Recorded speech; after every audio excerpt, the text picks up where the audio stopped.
Jupiter की placement देखनी है। सेकंड प्लेसमेंट आपको देखनी है कि 9th हाउस का लॉर्ड किस तरीके से कुंडली में बैठा हुआ है।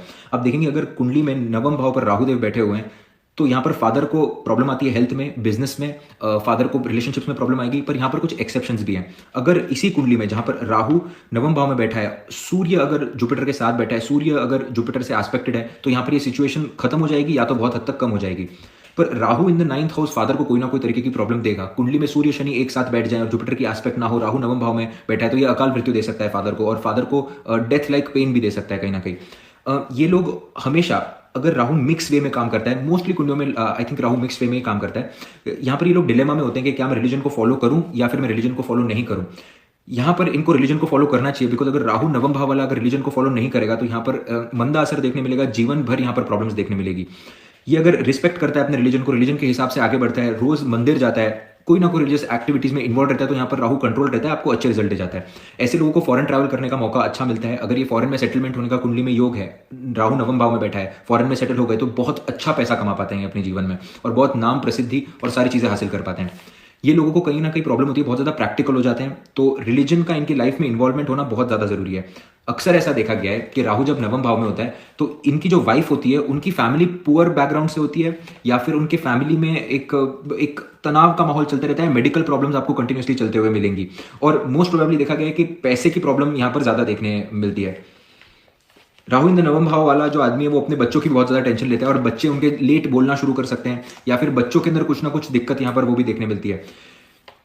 आप देखेंगे यहां पर अगर जुपिटर कुंडली में नेगेटिवली बैठा है तो ऐसा जो इंसान होगा वो दूसरों के बारे में बहुत कुछ बोलेगा, दूसरों के धर्म के बारे में बोलेगा। फॉर एग्जांपल अगर कोई हिंदू है तो अपने धर्म की रिस्पेक्ट करने के लिए उसको मुस्लिम धर्म के बारे में बोलने की जरूरत नहीं है यहाँ पर।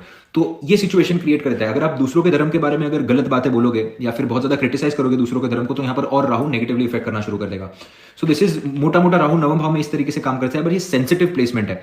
अगर कुंडली में राहु के नवम भाव के राहु को अगर आपको ठीक करना है तो पहले आपको जुपिटर को ठीक करना पड़ेगा, और सेकंडली फिर आपको नवम भाव का जो मालिक है उसको ठीक करना पड़ेगा। So it goes both the ways. Singularly ये पोजीशन नहीं चल सकती because it is sensitive placement. Rahu in the 10th house. अब यहां पर एक कोट है, सपना वो दिखाओ जो सामने वाला देखना चाहता है। ये Rahu in the 10th house पे परफेक्टली जाता है। Rahu in the 10th house वाला इंसान बहुत ज्यादा स्किलफुल होता है और उसको पता होता है स्पेशली कि सामने वाले को चाहिए क्या। अब for example Rahu in the 10th house वाले ये बात को समझता है कि अगर मेरे पास जूते के 100 पैर होंगे तो मैं कंफ्यूज हो जाऊंगा कि मुझे कौन सा जूता पहनना है, तो मैं जूते के 5 पैर ही होंगे जो मेरे 5 बेस्ट पेयर्स है, मैं उन्हीं को अपने पास रखूंगा और मैं उन्हीं को यूटिलाइज करूंगा रेगुलर बेसिस पे। Rahu in the 10th house वाला सामने वाले को ज्यादा ऑप्शंस नहीं देता है, बट उसके लिए बेस्ट ऑप्शंस क्या होंगे वैसी सिचुएशन क्रिएट करता है। Rahu in the 10th house वाला जो इंसान है वो आर्टिफिशियल नीड क्रिएट करता है। आप देखेंगे कि आजकल जैसे फॉर एग्जांपल टी हो गई, कॉफी हो गई, ये सारी हमारी नीड्स थी कि सुबह उठ के आप चाय पीते हो, सुबह उठकर आप कॉफी पीते हो, बेसिक। बट मैगी ये नीड क्रिएट की गई है।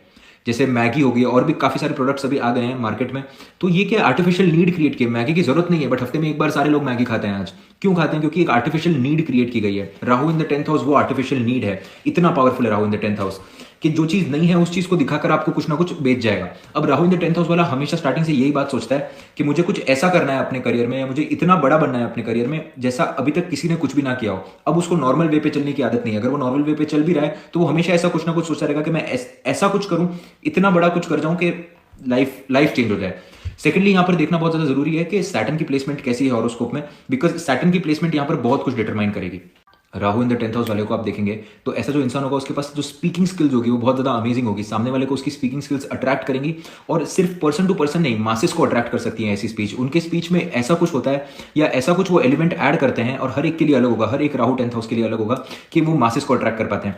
यहां पर समझने की कोशिश करेंगे कि राहु इतना बेनिफिट क्यों है 10th हाउस में। एक तो राहु पहली बात शनिवत है, शनिदेव की तरह काम करता है, तो कुंडली में पहले आप देखेंगे अगर शनि पॉजिटिवली प्लेस्ड है और राहु अगर 10th हाउस में सोने पे सुहागा।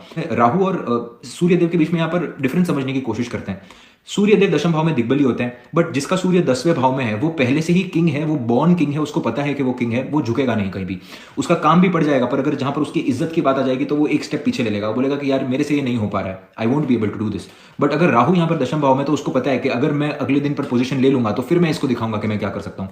तो Rahu in the 10th house जो बंदा है वो बहुत ज्यादा डिप्लोमेटिक होगा, और वो उसको पता होगा कि किस टाइम पे क्या करना है। टाइमिंग का ही सब इंपॉर्टेंट है। सक्सेस क्या है? टाइम से पहले अगर कुछ मिल जाए उसी चीज को हम सक्सेस कहते हैं। बाकी सक्सेस है क्या? अगर कोई 50 पे घर बना ले या फिर कोई 60 पे घर बना ले तो उसकी इतनी इज्जत नहीं होती, बट अगर कोई 30 पे घर बना ले, 25 पे घर बना ले तो वो सोचते हैं कि यार इसने कुछ किया लाइफ में। सो टाइम से पहले मिलने वाली चीज को सक्सेस कहते हैं, और राहु जो है वो आपके फ्यूचर को रिप्रेजेंट करता है। राहु जब दशम भाव में होगा तब ये इंसान हमेशा अपने फ्यूचर को आज अचीव करने के लिए भागेगा, और मार्स एक्सॉल्टेड है, यहां पर मार्स की एनर्जी लेकर भागेगा, जुगाड़ से काम करना, ऐसा काम करना जहां पर बेसिकली लोग सोचते रह जाए कि इसने क्या किया और ये करके निकल जाए।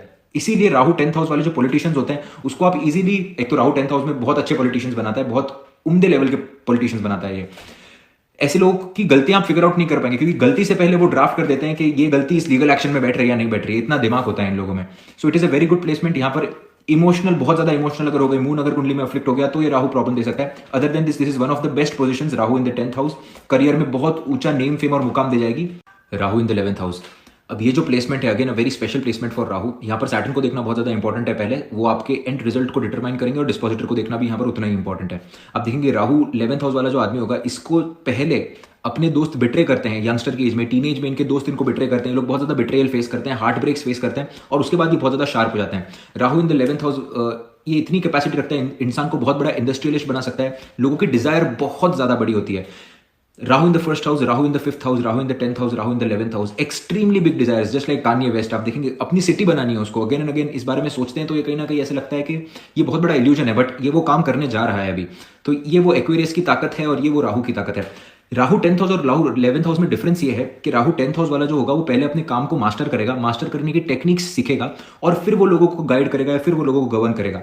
राहु 11th हाउस वाला जो इंसान होगा वो सीखेगा अपने काम को, बेसिक सीख लेगा, और उसके बाद वो सीधा उस काम को मैनेजमेंट स्किल्स में लेकर जाएगा, वो आउटसोर्सिंग का काम ज्यादा करेगा rather than learning the process himself. Basics तो वो पक्का सीखेगा, क्योंकि यहाँ पर शनि का एलिमेंट है, 10th और 11th में दोनों में शनि का एलिमेंट है, तो ऐसा होगा नहीं कि कुछ नहीं आता और फिर दुनिया को बता रहा है, ऐसे कभी नहीं होगा। राहु 11th हाउस वाला काम सीखेगा, बट उस काम को 50, 60, 70% ही सीखेगा, 10th हाउस वाले की तरह नहीं सीखेगा वो, और फिर वो लोगों को बताएगा। और किसके थ्रू बताएगा? राहु से अगर आप देखेंगे, राहु 11th हाउस में है तो पंचम पे आता है 3rd हाउस, यहाँ पर तो यहाँ पर बुध बहुत इंपॉर्टेंट हो जाता है, तो कम्युनिकेशन स्किल्स के थ्रू काम करेंगे। और अगर 9th पोजीशन को वहां से देखेंगे तो शुक्र का भाव आता है, तो यहाँ पर अपने एक वर्चस्व से, अपने एक लग्जरी से, अपने आप को दिखाकर बार बार के I am the face of this company, उस तरीके से वो काम करते हैं। So it is more about management and more about masses rather than mastering the art itself. Rahu in the 11th house.